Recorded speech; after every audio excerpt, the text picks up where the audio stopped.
Anggota Komite 3 Dewan Perwakilan Daerah Dapil Bali Ana Agung Gede Agung menggelar rapat bersama Kepala Dinas Ketenagakerjaan dan Sumber Daya Mineral Provinsi Bali, seluruh Kepala Dinas Ketenagakerjaan Kabupaten Kota Sebali, Kepala UPT Badan Perlindungan Pekerja Migran Indonesia Bali, BP3 TKI, perwakilan Kantor Imigrasi Ngurah Rai, serta stakeholder terkait pada Selasa 26 April 2022 bertempat di Kantor Disnaker dan ESDM Bali.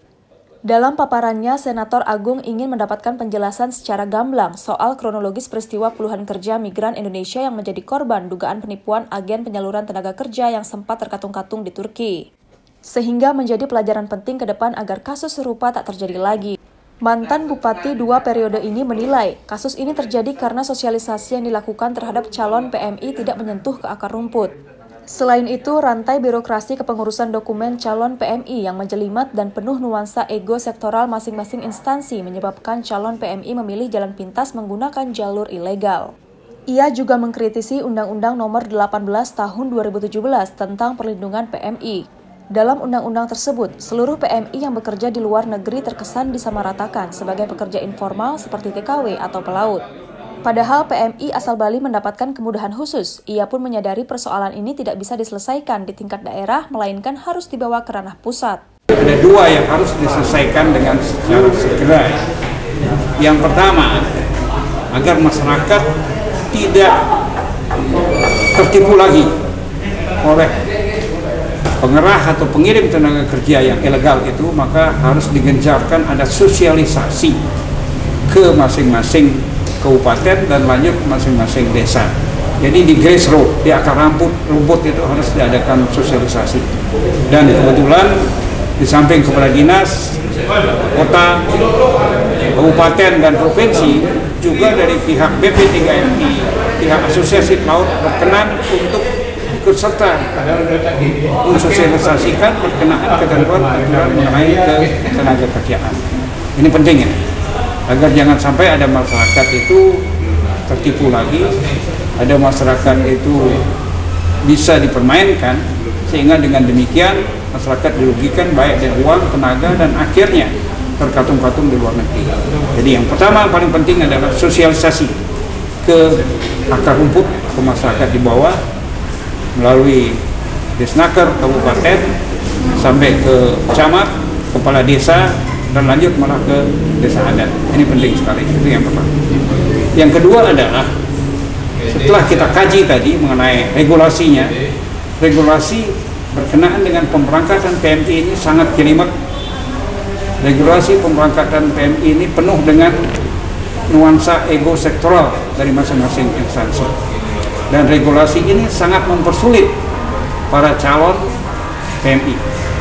Nah, dengan persulitnya calon PMI berkenaan regulasi, dia coba untuk menerobos dengan cara lain, yaitu seperti terjadi kasus ini.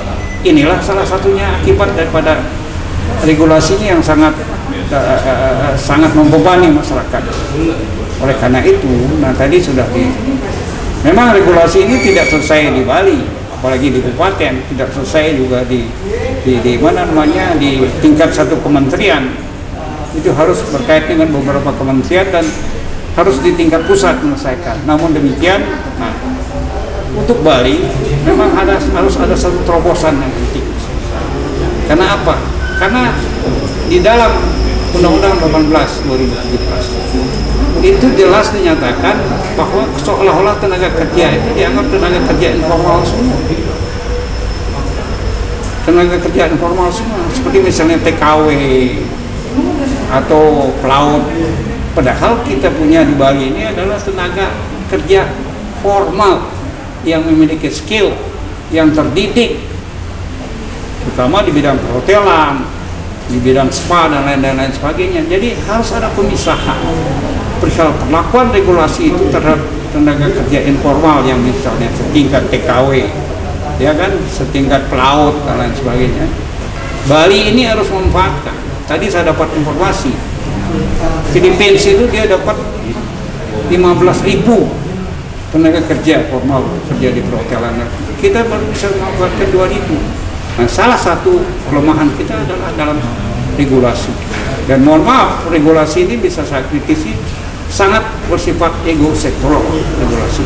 inilah yang memang kami harapkan dengan Pak Kadis Tenaga Kerja Provinsi Bali itu untuk mengadakan suatu pertemuan teknis lagi di sini dan juga menghubungi pusat dan juga memberikan masukan ini kepada Pak Gubernur, mungkin dengan langkah-langkah yang tepat dari Pak Gubernur dengan pendekatan ke pusat bisa diperlancar, terutama perihal rekomendasi ini. Misalnya ada surat izin SIP namanya, harus ada endorsement dari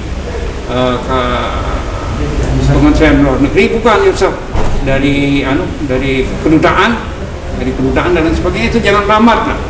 Kalau itu lambat, itu lewat 6 bulan sudah tidak berlaku lagi. Jadi cuman endorsement saja, bukan SIP. Jadi inilah, intinya ada perlakuan khusus terhadap tenaga kerja di Bali yang sebetulnya tenaga formal dan terdidik, memiliki skill. Kepala Dinas Ketenagakerjaan dan Sumber Daya Mineral Bali, Ida Bagus Ngurah Arda mengatakan, semua pekerja yang bermasalah di luar negeri tersebut tidak memiliki sertifikat keahlian. Ida Bagus Arda mengaku pemerintah Provinsi Bali bertindak cepat setelah mendapatkan surat dari kuasa hukum PMI tersebut. Pihaknya pun langsung berkoordinasi dengan Konjen RI di Turki untuk mengecek. Dari hasil pengecekan, perwakilan pemerintah Indonesia di Turki membenarkan adanya sejumlah WNI yang terkatung-katung dengan menggunakan visa liburan. Ida Bagus Arda bersyukur melalui serap aspirasi dengan Komite 3 DPD RI ini, beberapa permasalahan di lapangan terkuak, misalnya keterlambatan permohonan endorse dari perusahaan penempatan kerja migran Indonesia kepada Dinas Ketenagakerjaan. Kedua, masih ada perbedaan persyaratan rekomendasi paspor calon PMI di Dinas Ketenagakerjaan masing-masing kabupaten atau kota. Selama ini permasalahan yang di lapangan.